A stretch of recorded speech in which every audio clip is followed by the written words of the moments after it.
Imagine waking up one day, looking at a map of the world and discovering that is no longer correct. The middle is no longer the equator. The North Pole, now sitting in the spot where New York was. Africa straddled what had been the prime meridian. To put it briefly, Earth has slipped on its side, a 90-degree rotation. So what happens? Spoiler, it's not great news for Florida. Let's set it up. Now, Earth wobbles around like a top, tilted by about 23.5 degrees. That's why we get seasons. Summer, winter, pumpkin spice lattes. We have the tilt to thank. But then if the planet were to inexplicably spin 90 degrees, Earth would essentially be lying on its side. One pole would face constantly toward the sun and the other away from it. Sounds cozy, right? Wrong. It would be absolute chaos. Step 1. The new equator. The equator, rather than blister through South America, Africa, and Indonesia, would cut straight across what had been the poles. Picture glaciers occupying what had been the tropics and tropical jungles where Arctic foxes had once roamed. Antarctica could become the home of palm trees overnight, and the Sahara Desert might be covered in ice. Step 2. The sun problem. With Earth tipped on its side, one half of the world would bake in 24/7. Sunshine for 6 months, as the other half shivered in an eternal midnight. Consider this. You live in what was once Europe, and you have 6 months of scorching hot day followed by 6 months of pitch black cold. Step 3. The atmosphere.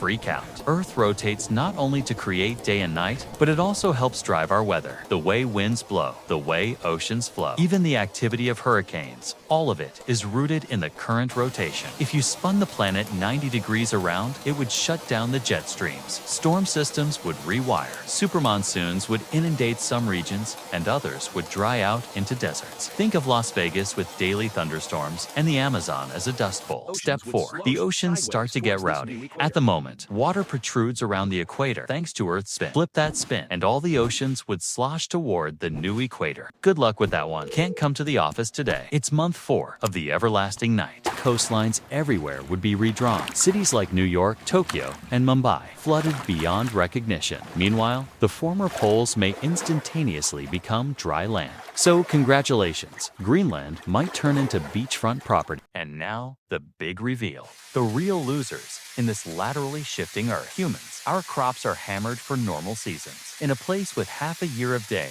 and half a year of night. No one could grow food the old way. Civilization would have to go inside, constructing massive climate-controlled farms in enclosed spaces under artificial light. Survival ceases to be a matter of geography and become one of technology. But there is one winner, the penguins. Should Antarctica become a tropical utopia, penguins are the new beach kings. Forget Miami, the next spring break hotspot, the South Pole. And so, what's the final takeaway? If Earth flipped 90 degrees, we wouldn't simply redraw the map. We'd be rewriting the rules of survival. Seasons, climate, coastlines, all gone. Life would find a way, but not before suffering profound losses. Our planet is hanging in exactly a perfect balance at the moment, and not tipping it even a little bit can cause us to lose everything all at once. And 2. Tip the balance back your way. Do you prefer 6 months of daylight or 6 months of darkness? Leave your answer in the comments. And if you liked this tangent, press that like button, subscribe for more. What if science? And send this to a friend who still thinks Florida is safe. Because if Earth actually rotated 90 degrees, believe me, nobody's vacations would be safe.